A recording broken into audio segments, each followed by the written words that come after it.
السلام علیکم ورحمۃ اللہ وبرکاتہ۔ الحمد للہ رب العالمین والعاقبۃ للمتقین والصلاة والسلام علی سید الانبیاء والمرسلین اما بعد۔ محترم سامعین حضرات، جیسا کہ آپ کو معلوم ہے کہ گزشتہ دن پنجاب میں ایک تیز آندھی، طوفان، ژالہ باری بارش اور اس طرح کے طوفان کے مد میں بہت زیادہ ہلاکتیں اور افراد بھی زخمی ہوئے۔ اسی طرح گزشتہ ہفتے میں اسلام آباد میں بھی اسی طرح کا ایک طوفان نما عذاب نازل ہوا تھا۔ تو آج ہم جاننے کی کوشش کریں گے کہ ان تمام عذاب کی نوعیت قرآن و حدیث کے تحت کس طریقے کی حامل ہے۔ اگر ہم قرآن و حدیث کی بات کریں تو عذاب دو طریقے کے ہوتے ہیں۔ اللہ رب العزت نے دونوں طریقوں کا ذکر قرآن مجید میں کیا ہے۔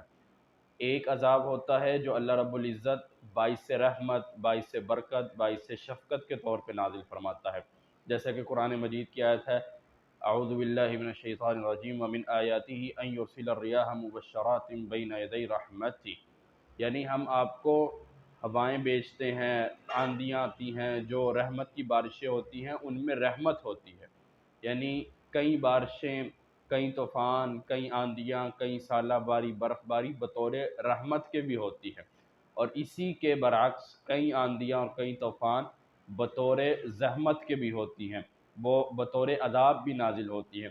اور اللہ رب العزت نے عاد علیہ السلام اور اس طرح کی اور بے شمار قوموں کو اسی طریقے سے عذاب نازل کیا اور ہلاک کیا۔ اس معاملے کے اندر اللہ کے رسول صلی اللہ علیہ وسلم کا کیا عمل ہے؟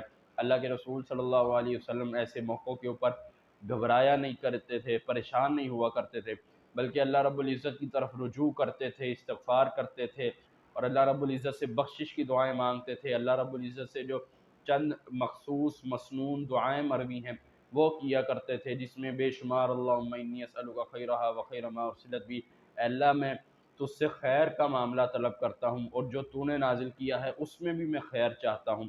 تو محترم بھائیو، ایسے موقع کے اوپر نہ صرف اس عذاب سے ڈرنا چاہیے بلکہ ساتھ ساتھ اللہ رب العزت کی طرف رجوع کرنا چاہیے، استغفار کرنا چاہیے۔ اور اللہ کے رسول صلی اللہ علیہ وسلم نے فرمایا کہ یہ آندیاں، یہ طوفان، یہ بطور عذاب نازل ہوتی ہیں اور یہ ایک قوم کی ہلاکت کا باعث بھی بنتی ہیں، ہلاکت کا سبب بھی بنتی ہیں۔ تو ان تمام آندیوں کے آنے کی وجہ، تمام آندیوں کے آنے کا سبب بطور قوم اور بطور انسان، یعنی مجموعی طور پر اور انفرادی طور پر دونوں طریقوں سے ہمارے اعمال ہیں۔ اگر ہم ان اعمال کی درستگی کریں گے تو یہ آندیاں بطور رحمت ہم پہ نازل ہوں گی۔ اگر ہماری بطور قوم یا انفرادی طور پر بطور انسان اگر ہمارے اعمال ٹھیک نہیں ہوں گے تو یہی آندیاں ہمارے اوپر بطور زحمت اور بطور عذاب نازل ہوں گی۔ تو ان آندیوں کو، ان عذاب والی آندیوں کو رحمتوں میں بدلنے کا ایک طریقہ ہے، اور وہ طریقہ یہ ہے کہ اپنے اعمال کو درست کیا جائے، اللہ رب العزت سے معافیاں مانگی جائے۔ محترم بھائیو، یہ وقتی جو زلزلے ہیں اور یہ طرح طرح کی آفتیں ہیں، یہ اسی طرح کا سبب ہوتی ہے۔ آپ دیکھیں آئے روز ملک پاکستان میں کبھی آندیاں آ رہی ہیں، کبھی طوفان آ رہے ہیں، کبھی بجلی کہیں کڑک رہی ہے، کبھی زلزلے آ رہے ہیں، کبھی سیلاب آ رہے ہیں۔ تو یہ اس بات کی علامتیں ہیں اور اس بات کی طرف اشارے ہیں کہ ہم بطور قوم اور اجتماعی حیثیت سے ہمارا وہ کردار نہیں ہے جو ایک کامیاب قوم اور مسلمان قوم کا ہونا چاہیے۔ تو لہٰذا ہمیں چاہیے کہ ہم بطور مسلمان اپنے کردار کو سیدھا کریں۔ اللہ رب العزت سے دعا ہے کہ ہمیں جو سنا سنایا اس پر عمل کرنے کی توفیق عطا فرما۔ وآخر دعوانا ان الحمد للہ رب العالمین۔